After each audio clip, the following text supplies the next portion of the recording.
Good afternoon, everyone, and welcome. For now, I think I'm going to hand over to so we can have a bit of a recap before we get started with today's session. Bonjour, mesdames et messieurs. Je suis Abdoulaye Diagana de la Convention d'Abidjan. Je vous remercie d'être là pour la session d'aujourd'hui. Cette série de webinaires a été lancée depuis déjà un peu plus d'un mois, depuis le 2 mars 2021. Je rappelle que la série de webinaires a pour objectif de doter la Convention d'Abidjan d'un cadre régional de lutte contre la pollution plastique et que plus tard, l'objectif est d'accompagner les pays pour les aider à se doter de plans d'action au niveau national pour faire face à cette pollution plastique qui devient un enjeu majeur aujourd'hui, ou en tout cas un défi majeur pour tous les pays, enfin pour toute l'humanité.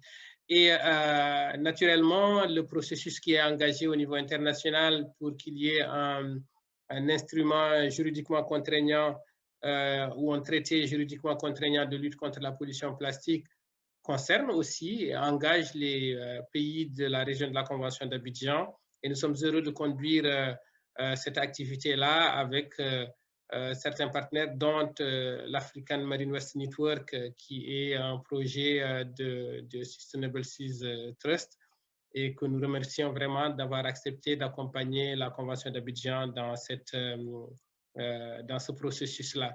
Et tout ce travail entre dans le cadre d'un projet qui s'appelle ACP MEAs, accords multilatéraux sur l'environnement pour les pays d'Afrique, des Caraïbes et du Pacifique, qui est financé par le Programme des Nations Unies pour l'environnement et l'Union européenne. Donc voilà, sur ce, je laisse la parole à M. Tony Ribing pour faire le résumé de ce qui a été fait jusqu'ici et introduire la personne qui va faire la présentation aujourd'hui. Merci beaucoup. Thank you, Abdullah. Give a moment for the translators to move to their room. Right. So thank you very much, Abdullah. Wonderful to have you on board. And again, we are really excited about the working with the Abidjan Convention on the development of national and regional action plans for the region. It's interesting to note that although the focus is on the Abidjan Convention countries, and the member countries, of course, are playing a role in this, I believe that the webinar series is actually reaching people in 40 different countries, which is very encouraging indeed.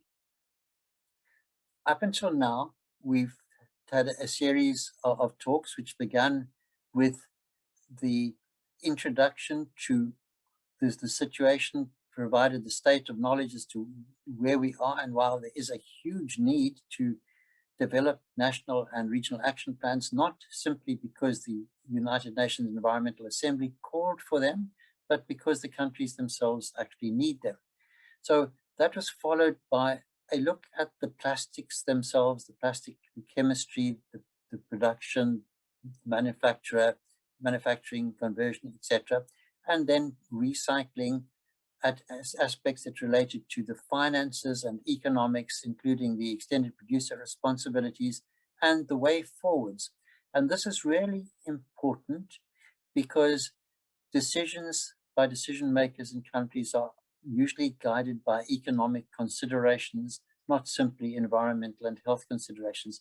So that was really, really great. Today, we're having a change. Today, we're moving to the more sort of scientific and measuring types of things. The importance of today's talk is it's going to show us how plastics need to be and can be measured in the environment. And that is essential because it also is a way in which one can track whether or not the management procedures and hence the action plans are working or not. It also gives an opportunity to adapt one's action plans. And so that then becomes more of a scientific focus than we've had before, given the fact that data are so crucially important in decision making as well. And then next week, we then begin by looking at another aspect, and that is the value of education and the need for education in the development of not only the action plans themselves, but the implementation of those plans. Our speaker today is Toshka Barnardo. Toshka is a scientist with a master's degree. She, I'm very proud to say, works for Sustainable Seas Trust, and she's actually the primary developer of the manual for monitoring of waste in Africa, which she's been testing and working with the countries of the Western Indian Ocean. And now she's wanting to share with you in the Abidjan Convention the methods that she's using within the Western Indian Ocean, because it would make very good sense for the same methods to be used on both sides of the continent. And there's a great value in having data collected by every country, which is comparable. So Toshka is going to actually take us through this, and I know she's going to do an excellent job and provide a very interesting presentation. So Toshka, thank you very much indeed for joining us today, and over to you, and good luck. We so look forward to your talk. Hi, everyone. Sorry about that. Struggled with all the stuff.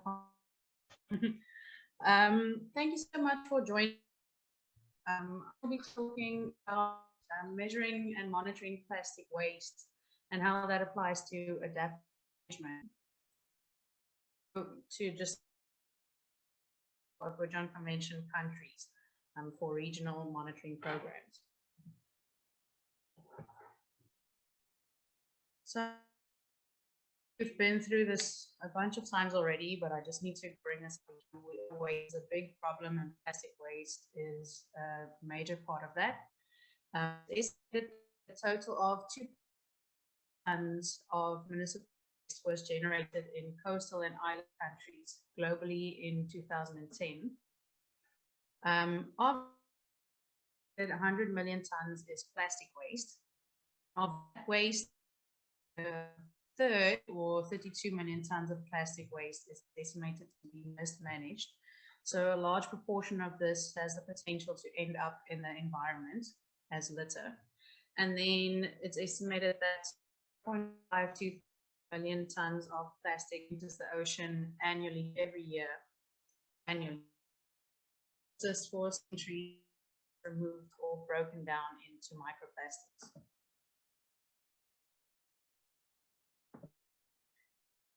So marine waste has received substantial media attention, and as a result often dominates the talking about waste or litter. But in reality, litter is a problem in every habitat. We find waste and litter on land, in rivers, and in the ocean.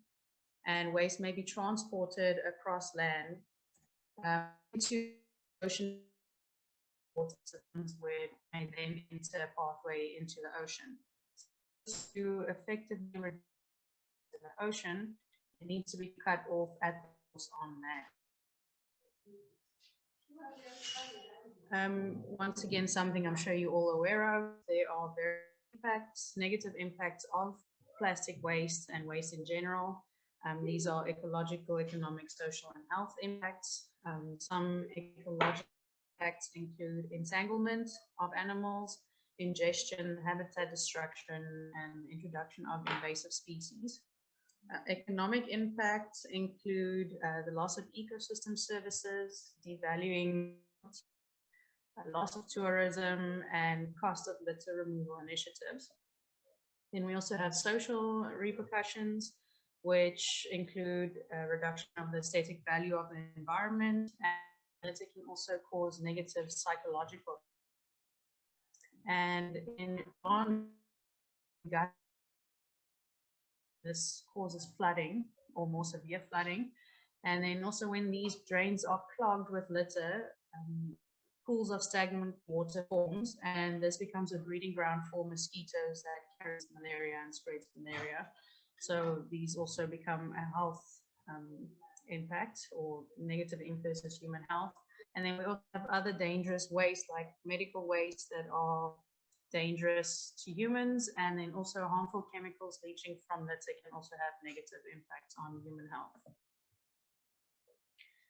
So it's widely known now that litter is a problem. Everybody knows this. Scientists know this. And so it's a widely known fact in the community and beyond. So as a result, research has shifted from identifying the negative impacts and effects of litter to identifying a way to deal with the problem. So research is now focused on identifying waste hotspots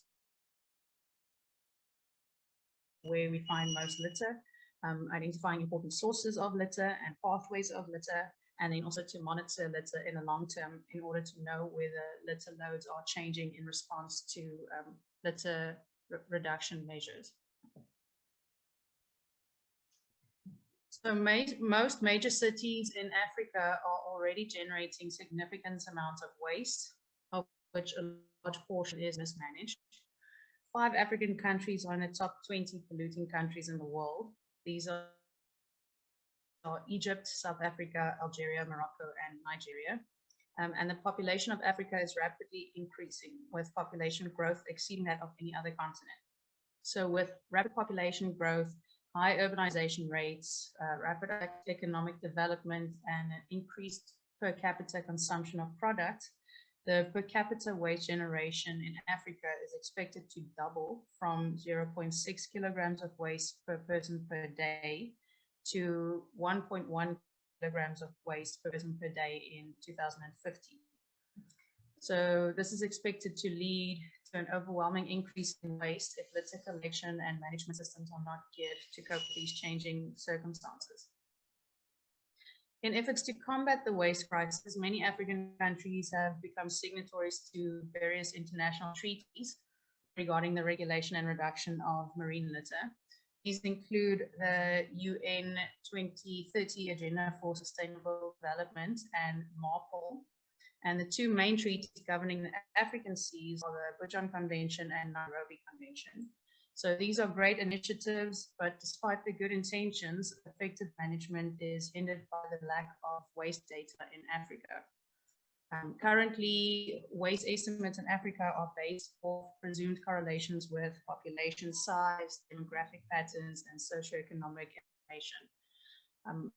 There are few direct measurements that have been made to determine actual values of litter, and these are crucial to inform action plans to reduce. Important questions to answer for adequate waste management include: is the environment or entering the environment? What are primary sources of waste? What are the litter hotspots? What types of waste are an issue? And how do the amount and types of waste change over time? And these questions can be answered through waste monitoring. So monitoring is repeated measures of a parameter, in this case, litter loads or types of litter over a time to detect trends. Monitoring is needed in order to determine waste baselines, and baselines are initial estimates against which compare in the future. So we need to know how much litter we're dealing with now to know where the difference in the future. And then monitoring is also important in determining the sources of the waste and identifying emerging problems. With regular monitoring, we are able to detect early on when new problem items pop up in the environment. So for example, during the pandemic, with litter surveys across the world, we've detected an increase in PPE items. And then this information implement strategies to target specific problem items before it gets out of control. For example, if we promote reusable masks instead of disposable masks, that might help to cut down on PPE. Litter monitoring or waste monitoring also helps then, based on this, it can help inform action plans and management strategies. And this is the basis of adaptive management. Through constant monitoring, we can measure the efficacy of actions and I mentioned monitoring forms the basis of adaptive management because it facilitates the detection of emerging problems and also help regulations. So data generated informs management strategies and action plans that means to the success of these. So through the diagram, you can see as the base, and then that helps to establish a baseline. So we can determine the location of the time is often than knowing the absolute amount of litters. So if you know how fast litter is accumulating, that's of the litter problem. And then that information can then be used to model expected litter loads for large areas or in the future. And then that goes into strategy development. So we can evaluate the efficacy of these action plans and strategies. And then we compare litter loads to the implementation of action plans to our baseline, and then we can see sufficient change to warrant whether the strategy was a success or not. So if the strategy is a success, then we would see reduced litter loads in the environment, and we will probably meet our sustainable development goals. But if litter isn't sufficient different from the baseline, then we would need to go back and adapt our strategy and then look at different approaches to reduce the litter. So even when we find successful strategies that may help us meet our targets, continuous monitoring will also enable us to ensure that we keep on meeting our targets and achieve even more than we initially aimed. Africa, where waste high and resources are low, it is more practical and economically feasible to manage waste at source on land before it reaches water systems and the ocean. So once waste has reached the ocean, it becomes significantly harder and more expensive to clean it up. And although microplastics are receiving a lot of attention scientifically and in the media, it is more feasible to focus on larger litter, so macro litter, than on micro litter. Larger litter is easier and cheaper to locate in the first place, and then to clean up and monitor as well. So you usually don't need specialized training or techniques to clean up and monitor larger litter. Since we have limited resources in Africa, we also need to focus our limited resources to achieve more with less. So additionally, when we remove large litter from the environment, it also prevents the degradation of these larger items into smaller pieces. And by eliminating bigger litter items, we will also ultimately eliminate smaller litter items downstream.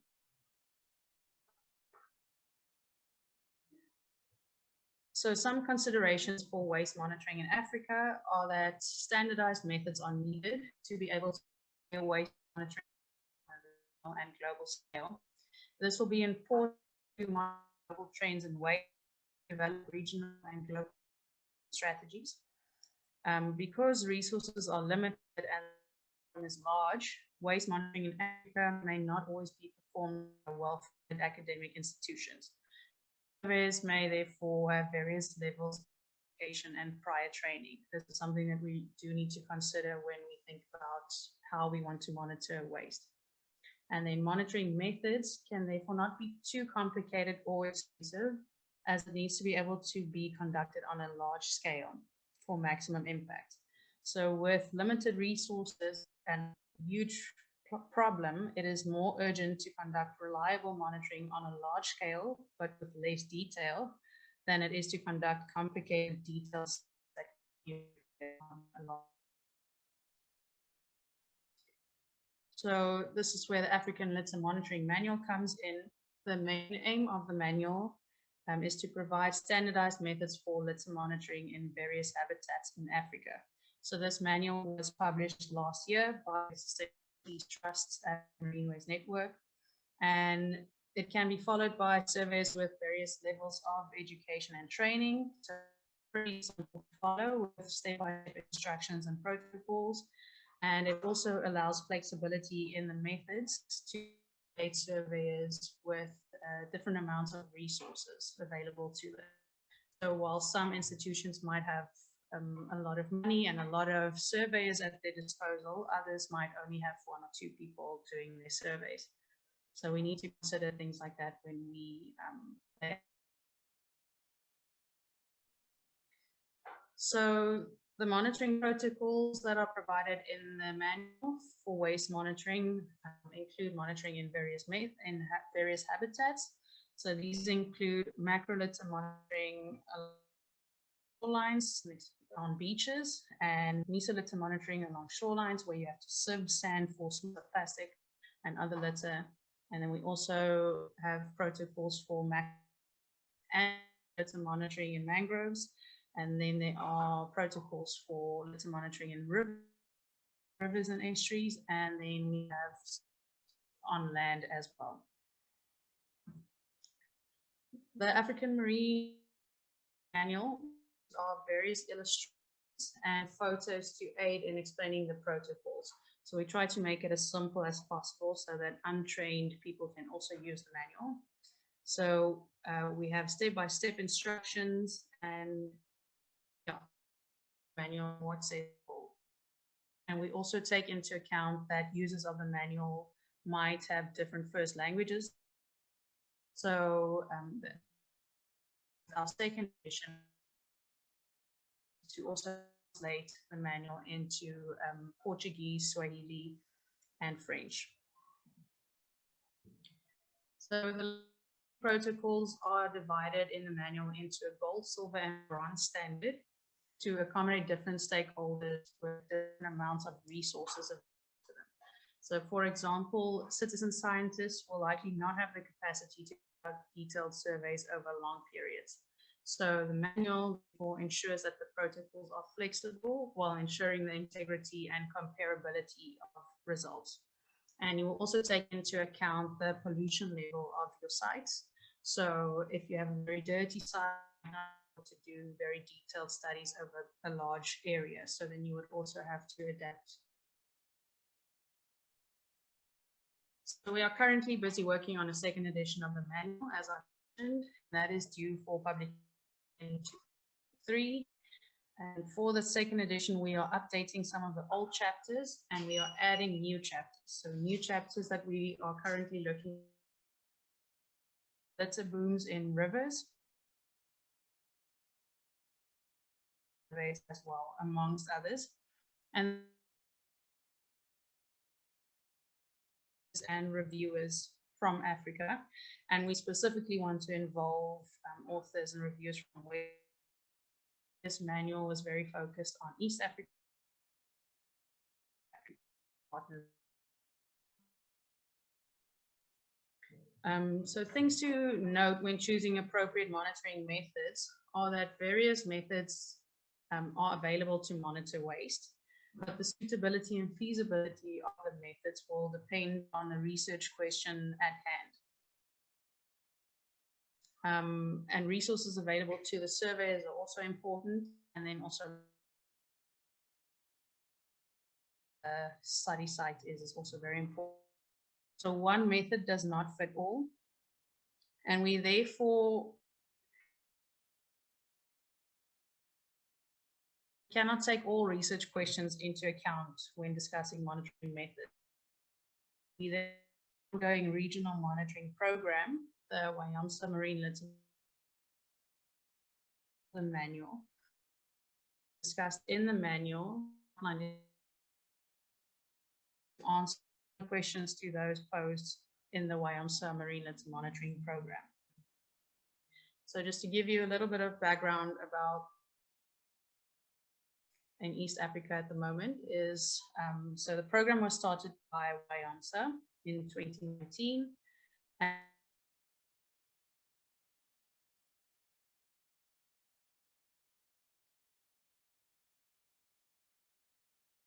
Waste Network, and it involves 7 countries. These are South Africa, Mozambique, Madagascar, Tanzania, and Kenya. That is locally and regionally, and to harmonize data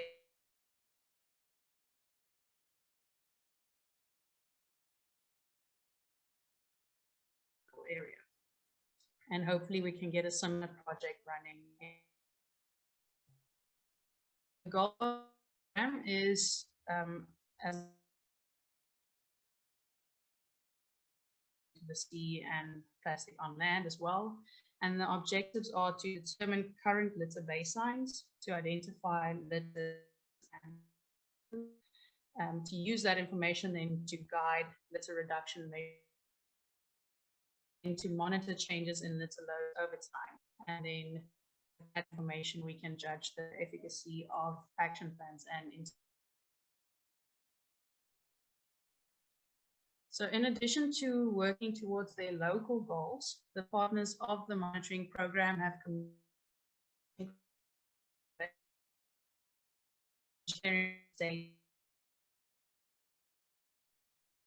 and as I previously mentioned, litter research in Africa is often conducted by non-scientists partners in the WIOMSA program, as some teams are made up of researchers and academics, while others are led by lawyers.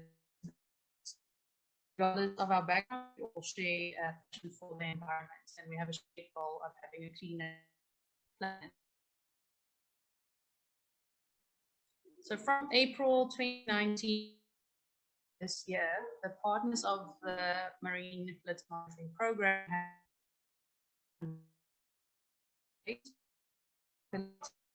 380,000 items of litter from beaches. And of that litter, almost 70% of that was plastic. And looking at the regional results, we can already see that the results vary per country. So larger volumes of litter is being collected and in Tanzania per survey compared to the Seychelles or the town in Tanzania.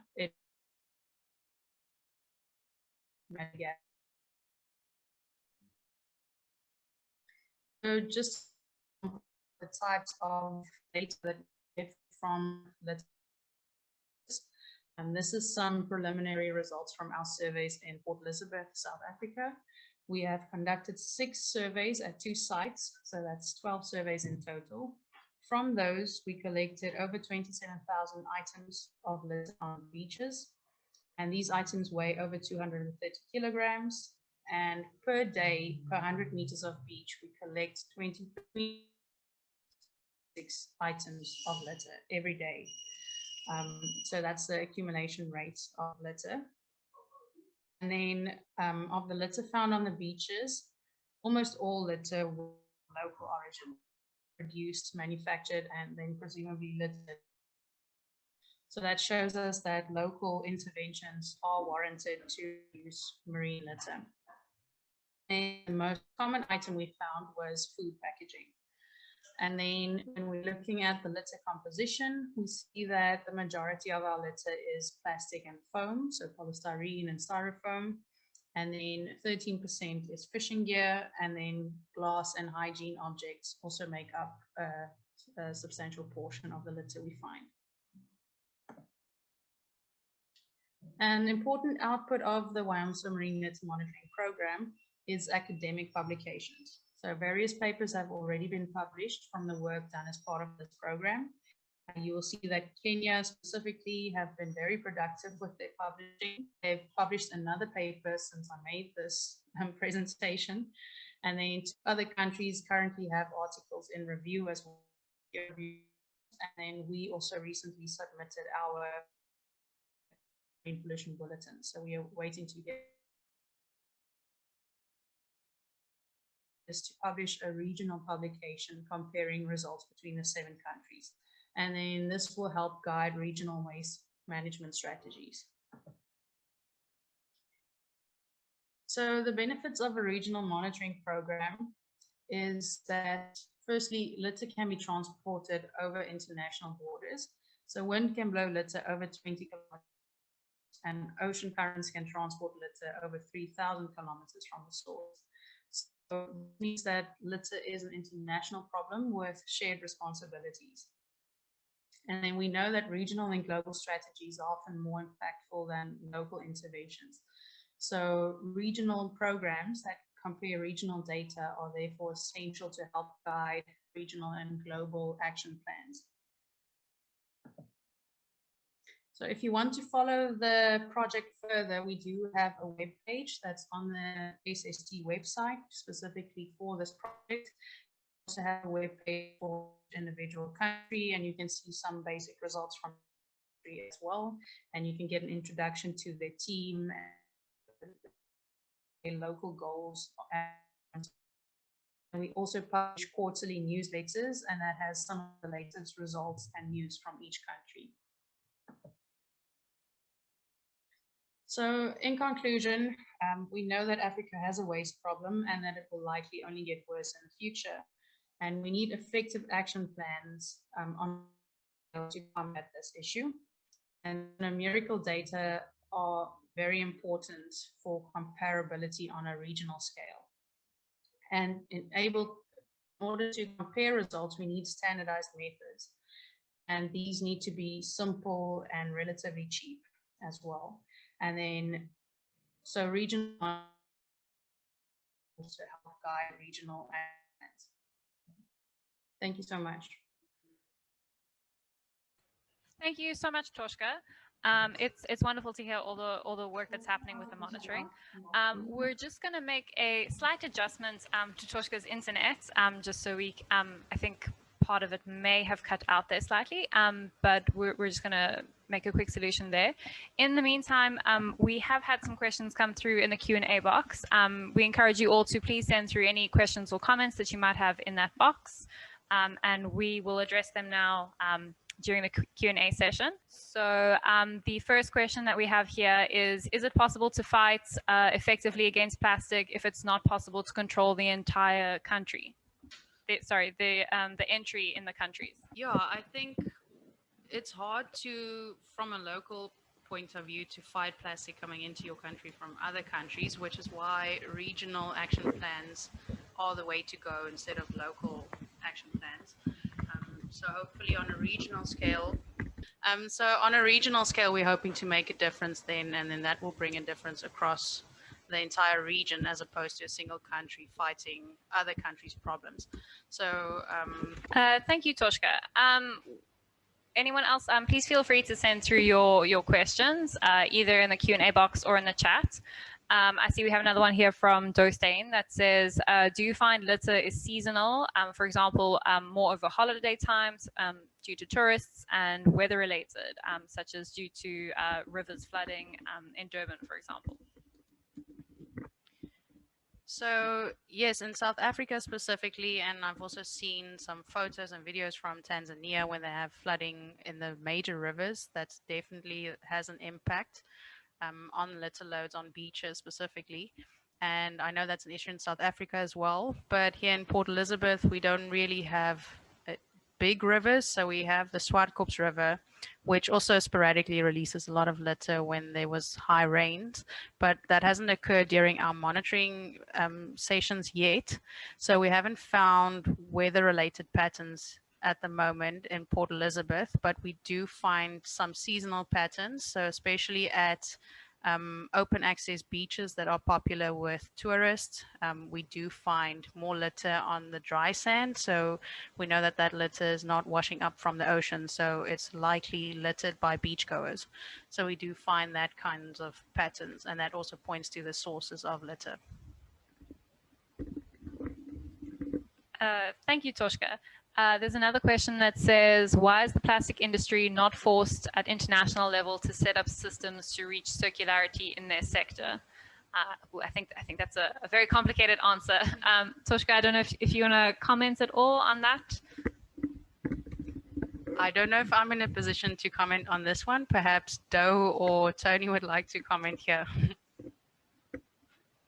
Doe has just volunteered because he's from the industry.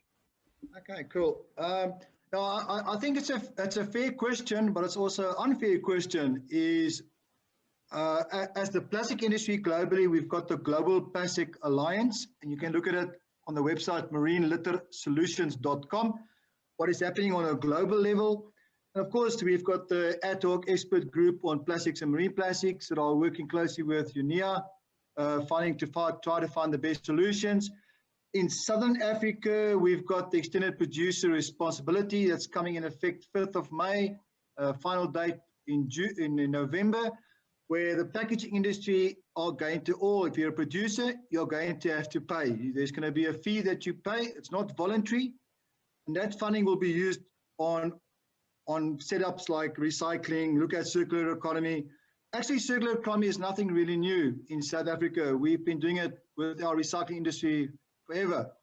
But I think the collaboration between government and industry and organizations like SST, African Network, Abidjan, etc., and Nairobi Convention, I think it's important that we find the best solutions. So it's not just the industry, it's we all in this boat together. We have to find the best solutions. Thank you. Thanks so much, Do. Thanks for that insight. Everyone else, please feel free to send through any other questions you might have. Toshka, in the meantime, do you perhaps have any comments about particular items that you found, items of interest that you've had that have given some insights into the monitoring? Yeah, I think we found some really interesting items. We found some really old items, which just shows how long plastic and other litter can persist in the environment. So we found sweets wrapper, chocolate wrapper, that is at least 15 years old. They stopped production on it 15 years ago, and it looks completely new. We could read everything that was on it.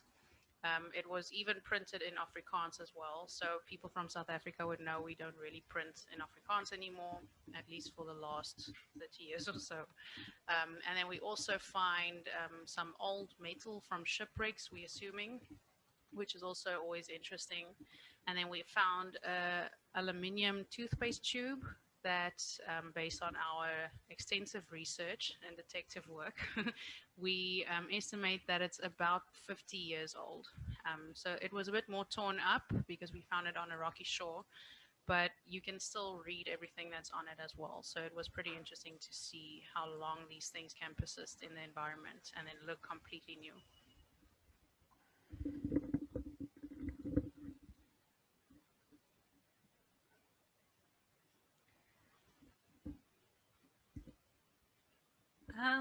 So we've had a few more questions come through in the box here that says that's commenting on South Africa not importing plastic for recycling, but exporting plastic to sub-regions.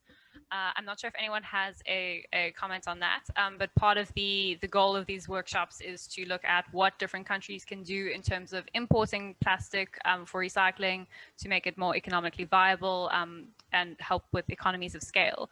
So I'm not sure if anyone would like to comment on that. I think that we need greater clarity on that question.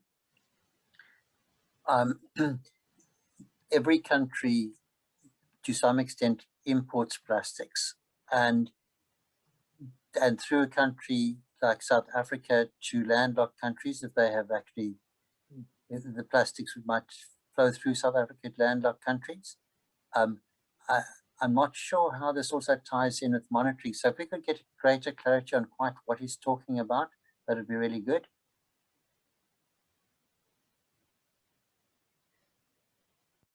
Thank you, Tony. I think it was Stephanie who sent through that, Stefan, maybe, who sent through that question. If you can please add a bit of detail to the question and perhaps how it relates to litter monitoring, today's presentation, and then we can loop back to that. There was another comment that said the information that's collected in terms of plastic is shared with governments, municipalities, industry to use in the development of strategies and actions. So I think that's in reference to those comments from the plastics industry and where they would get their information from. Then there was also another comment that says Export Africa is small and it depends on the region that you're looking at. Sorry, Abdullah, I didn't catch that question. I'm not sure if that came through in the chat. Toshka or Tony, can you comment on how Nigeria can participate in the litter monitoring?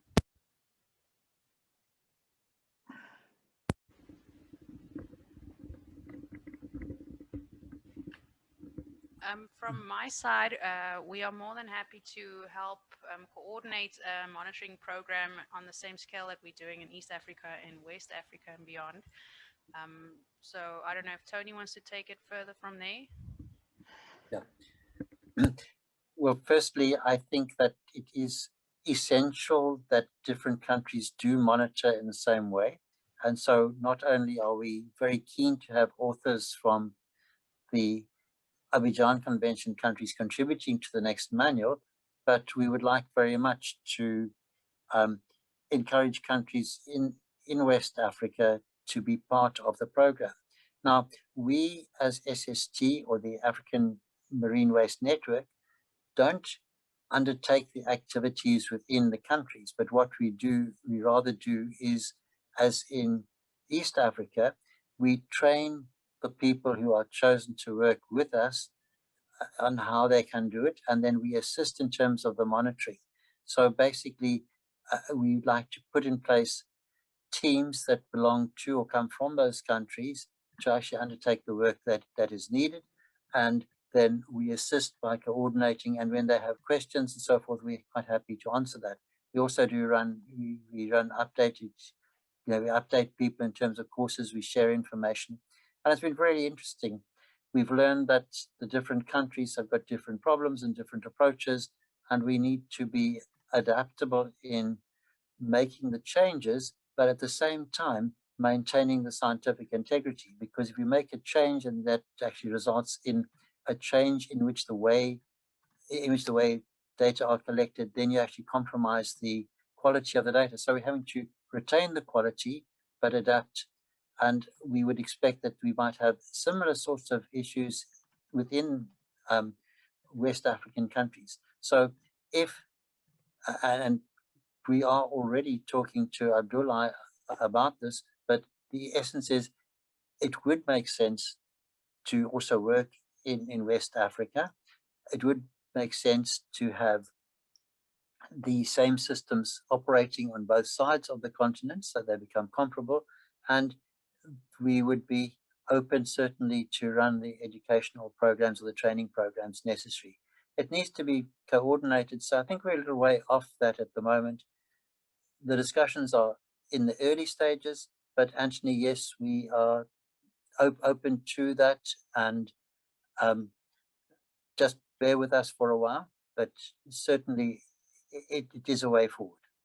I don't know, Toshka, if that satisfactorily answers it, or Anthony, that is you happy with that, or whether Abdullah would like to add to it. But the essence is, yes, the system works in East Africa. Nice to see if we can make it work in West Africa. Merci, Tony. C'est Abdoulaye Diagana de la Convention d'Abidjan. Maybe just I'm receiving the English. Let me go in French. OK, donc merci Tony, c'est Abdoulaye Diagana de la Convention d'Abidjan. Et merci aussi à Anthony pour la question que vous avez posée. C'est une très bonne question que vous posez là. Ce qu'il faut savoir, c'est que comme je l'ai dit au début de ce webinaire, le processus que nous avons là, c'est cette série de webinaires que nous organisons avec nos partenaires de l'African Marine Waste Network, a pour objectif de doter la région de la Convention d'Abidjan de plans d'action, enfin d'un cadre régional déjà, et après d'accompagner tous les pays dans leur processus d'élaboration d'un plan d'action national de lutte contre la pollution plastique. Comment ça va se passer plus tard? Quand le guide va être réalisé, un guide de bonnes pratiques, nous organiserons des réunions avec toutes les parties prenantes, tous les acteurs du secteur, que ce soit du secteur privé, que ce soit les organisations de la société civile, que ce soit les acteurs nationaux, donc du secteur public, pour voir ensemble quelles sont les décisions qui peuvent s'adapter, qui peuvent cadrer avec les législations nationales pour que justement ces pays-là, avec naturellement une volonté politique très clairement affichée, puissent faire face à cette pollution plastique-là. Il y a 2 semaines, à Abidjan, nous avions procédé au lancement du programme qui justement organise ces activités-là, le programme ACP MEAs qui est financé par l'Union européenne et le programme des Nations Unies pour l'environnement, et dans le cadre duquel, donc, comme je l'ai dit, s'inscrivent ces activités-là. Et durant cette rencontre, nous avions commencé à mettre en place un groupe d'études, un groupe de travail, pardon, qui a passé en revue toutes les actions qui sont inscrites dans le cadre de la lutte contre la pollution plastique dans la région. Donc, des plans d'action vont être développés plus tard, et là-dedans, des organisations comme les vôtres, ou vous-même, Anthony Akpan, comme simple participant, si vous souhaitez vous inscrire, participer donc à ce processus, vous serez associé. Maintenant, avec ce que Tony a avancé comme réponse et ce que Toshka a dit aussi, je dois ajouter un point. Le processus, et ça rejoint aussi un peu la question que mon ami Louis Léandre Ebobola a posée et à laquelle on arrivera tout à l'heure. Le processus ne concerne pas que l'Afrique du Sud. C'est vrai que l'Afrique du Sud a un avantage, c'est qu'ils ont fait un certain nombre de choses en matière de lutte contre la pollution plastique. Et nos amis et nos partenaires de l'African Marine West Network ont initié un processus qui s'adresse à tout le continent africain, en tout cas l'Afrique océanique. Ils ont commencé avec la partie océan Indien, donc de l'autre côté, la partie est de l'Afrique. Ce que nous cherchons à faire aujourd'hui, c'est de voir dans quelle mesure il est possible de faire bénéficier les pays de la région de la Convention d'Abidjan. Alors, Tony, peut-être par facilité de langage, dit souvent les pays de l'Afrique de l'Ouest, mais ce n'est pas que l'Afrique de l'Ouest, mais l'Afrique de l'Ouest, l'Afrique centrale et l'Afrique australe. Et on peut aussi comprendre qu'il parle de la façade occidentale du continent africain, donc ce qui prendrait la Mauritanie jusqu'à l'Afrique du Sud. Donc, voilà un peu ce qui est en cours. Nous avons du mal, et je le rappelle ici, je profite pour lancer un appel ici, nous avons du mal à atteindre les experts qui viennent des pays de l'Afrique de l'Ouest ou de l'Afrique centrale qui s'intéressent à ces questions-là. Ce que fait l'Afrique du Sud est excellent, mais nous savons tous que l'Afrique du Sud n'a pas le même profil que les pays de l'Afrique occidentale ou les pays de l'Afrique centrale. Donc, il est important pour que nous puissions réaliser un guide qui soit le plus proche des réalités de terrain, il est important que les experts de ces pays-là viennent s'exprimer sur ce sujet. Donc, nous vous demandons, vous qui êtes là, qui êtes présents, qui suivez ces webinaires-là, si vous connaissez des experts, des personnes qui travaillent sur ces questions-là, que nous ne connaissons pas, on travaille en réseau, qui peuvent donc se prononcer, s'exprimer sur ces sujets-là, n'hésitez pas à partager leurs coordonnées avec nous afin que nous puissions les initier au processus. Je vous remercie.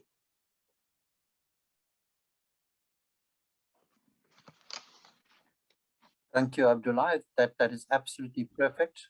I think that the answer there is that the progress in West Africa, particularly Abidjan Convention countries, needs to be channeled through the Abidjan Convention, following the process that, oops, my apologies, following the correct processes. Thank you, Abdullah. Those didn't seem to pop up, but I will translate that now. The question in English was, how can the plastics industry contribute to the fight against plastic pollution as part of the fight against the plastic pollution issue in marine environments? What does the law say in a country like South Africa? My apologies for missing those. Toshka or Tony, would you like to comment on that? Since Doe is actually on this, I think let's give him permission again to speak, because he actually represents the industry, and you know, we can give our view, but it's good to have it from the industry itself. Thanks, Tony. Doe, are you happy to comment on that? Yes. Can you hear me? Yes, we can hear you. Well, I think it's plain and simple. If you look at the South African law, we've got the National Waste Management Strategy. We've got the bylaws that the municipalities that says you're not allowed to litter, you'll get fined. And if you look at the MARPOL Convention for litter from ships, so there's a lot of regulations and legislations in place. And we also, through the government structures, try to encourage recycling, waste management, etc. So I think the law is there. It's the implementation of the law when it comes to littering that need to get a bit of a heave up again. Tony? Yes, I think definitely policing and implementation are there. In many countries of Africa, we find that the policies and the legislation are in place, but enacting them and policing them is in fact a problem. It's very difficult to stop people from littering, particularly if the area is littered. We also need to provide the incentives to stop littering rather than just the punitive measures. So, yeah, I think that, and this is where next week might become really important, the education and the changing mindsets and behavior become absolutely essential to the way forwards, not just legislation.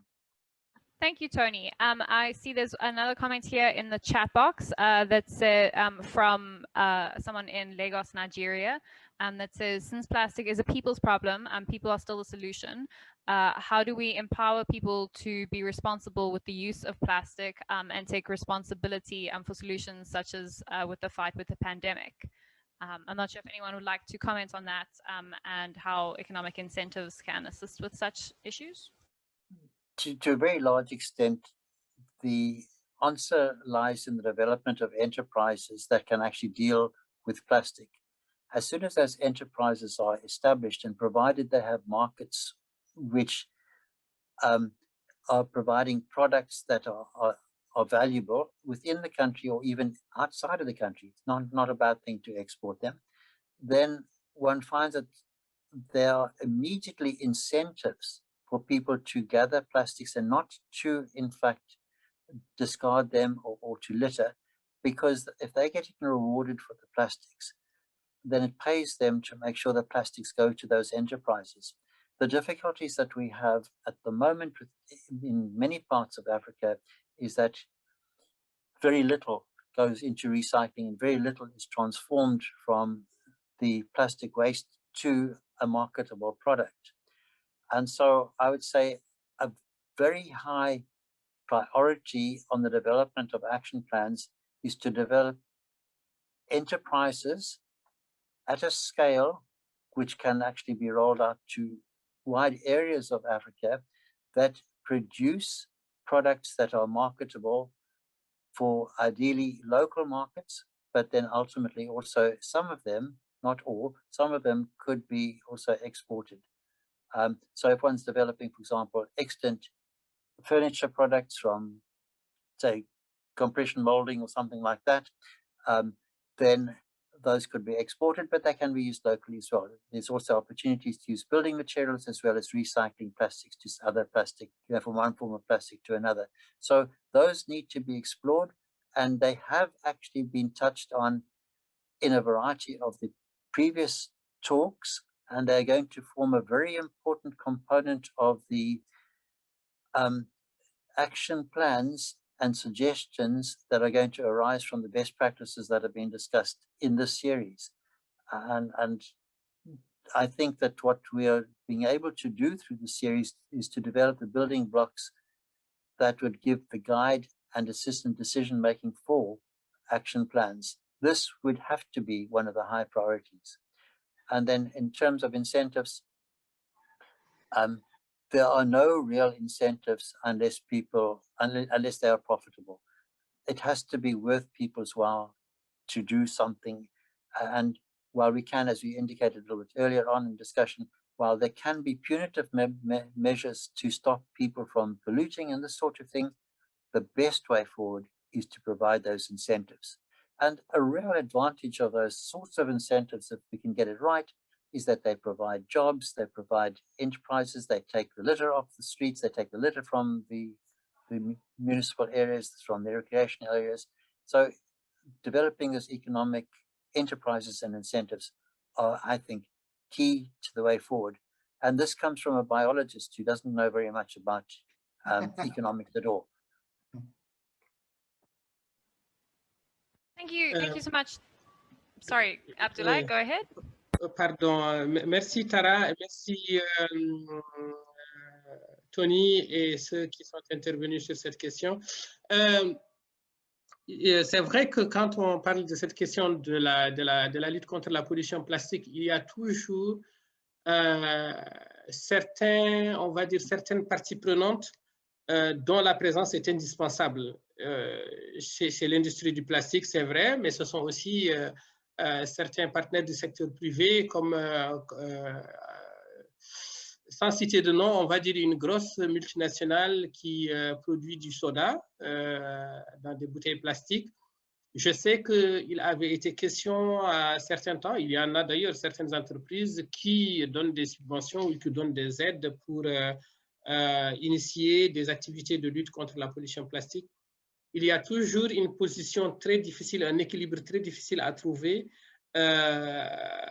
quand on est une structure qui lutte contre la pollution plastique, de dire qu'on va travailler avec ceux qui produisent le plastique. Mais il est clair que nous devons trouver des modus operandi qui vont nous conduire à comprendre que l'idée n'est pas nécessairement de nous retrouver avec zéro plastique produit, mais probablement zéro plastique se promenant dans la nature. Donc, ce qui voudrait dire que en travaillant avec aussi bien l'industrie que les structures du privé qui sont amenées ou qui emploient beaucoup le plastique sous forme de bouteilles ou sous forme de contenants, que toutes ces structures-là, toutes ces parties prenantes puissent faire en sorte que dans le cadre de l'économie circulaire, que ces déchets-là ou que les produits, une fois utilisés, puissent être réutilisés pour être valorisés. Donc, cela nécessite bien sûr un état d'esprit qui voudrait qu'on ne vienne pas se regarder comme des adversaires ou comme des camps constitués de ceux qui font le bien ou qui ont des bonnes pratiques et ceux qui ont des pratiques qui sont moins bonnes. C'est cet équilibre-là que nous allons essayer de trouver, bien sûr, pour conduire toutes ces parties prenantes-là à pouvoir se parler de façon à ce que tous ensemble, une solution durable puisse être trouvée à cette question de la pollution plastique, surtout quand elle affecte nos océans. Merci beaucoup. Thank you, Abdoulaye, and thank you, Tony, for those answers. As was mentioned, we did have an economics expert present on this earlier in the season, so we are happy to pass those questions along to get their input as well. We haven't had any other questions come through yet, but if anyone does have questions at a later stage, again, you can email those through to us. But in the meantime, I think we can close the session here for today. Thank you so much, everyone, for joining us. And we hope to see you at Tuesday's panel, which will be where we will have two presenters, which are Kristen Gilardi and Ingrid Jisic, who will be presenting there. Thank you on behalf of SST and the Abidjan Convention. We really appreciate you taking the time to join us through these sessions. Thank you, everyone, and I think we can close off here for today.